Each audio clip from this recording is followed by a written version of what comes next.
गजानन भूतगणादिसेविदम्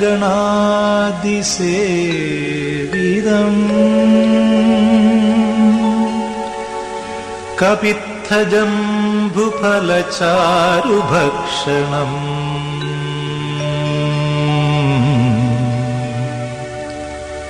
उमासुतं शोकविनाशकारकम्।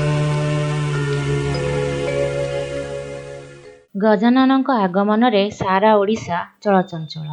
राजधानी रे देखा देउछि गणेश विभिन्न प्रकार मूर्ति। ता सह विघ्न विनाशक आगमन रे समस्त उत्साह बढ़ाई देछि।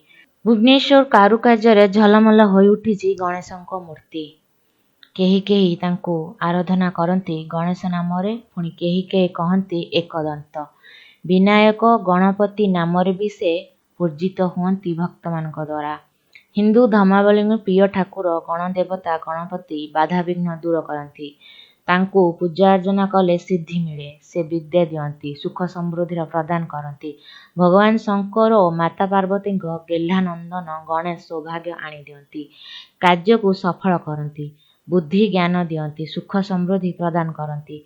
सर्वदेवता मध्य से ही प्रथमे पूजा पाती विघ्नहता प्रभु गणेश। केवल अस्थायी मंडपरे नुहे, अनेक प्रसिद्ध गणेश मंदिर मध्य रही विभिन्न राज्य। देवता मध्य अग्रपूजा, सी मध्य विद्यादाता विघ्नहता। तांकु पूजिले मिले साधनार सिद्धि। सही कारण केवल विद्यार्थी नुहति, सारा भारत में सबु वर्गर श्रद्धालु गणेश को पूजा करती। गणेश पूजा तो आम बहु आडम्बर होची, आगु भी बहु आडम्बर एमती हम आम प्रत्येक वर्ष 15 लाख रु 20 लाख टका पूजा खर्च कर बहु आडम्बर आम करूँ। वर्ष को थे जेहेतु आम ये हाट गोटे पर्व हुए ये 4 नंबर हाट में, तेणु आम सबू व्यवसायी भाई मानकर समस्त सहयोग ये पूजा अच्छी। एवं आगामी दिन में रही पूजा आहरी या उन्नत धरण हम।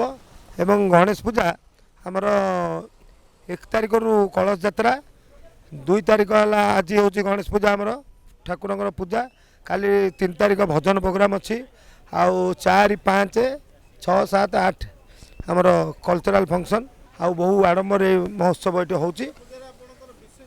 पूजा तोरणटा आमर गोटे बांगालोर से मंदिर नाटा मन पड़े, बांगालोर मंदिर डिजाइन होती। गोटे फास्ट दिन अच्छी भजन आम 3 तारिख अच्छी, काली अच्छी भजन, 4 अच्छी मेलोडी प्रोग्राम, 5 भी मेलोडी प्रोग्राम, 6 मेलोडी प्रोग्राम, 7 मेलोडी, 8 आमर मेलोडी आउ पूर्णाहुति कार्यक्रम वर्ष भसाणी रखीचु। बजेट आमर 10 रु 12 लाख भितर खर्च होमर। यहाँ अच्छी 7.5 फुट मूर्ति अच्छी।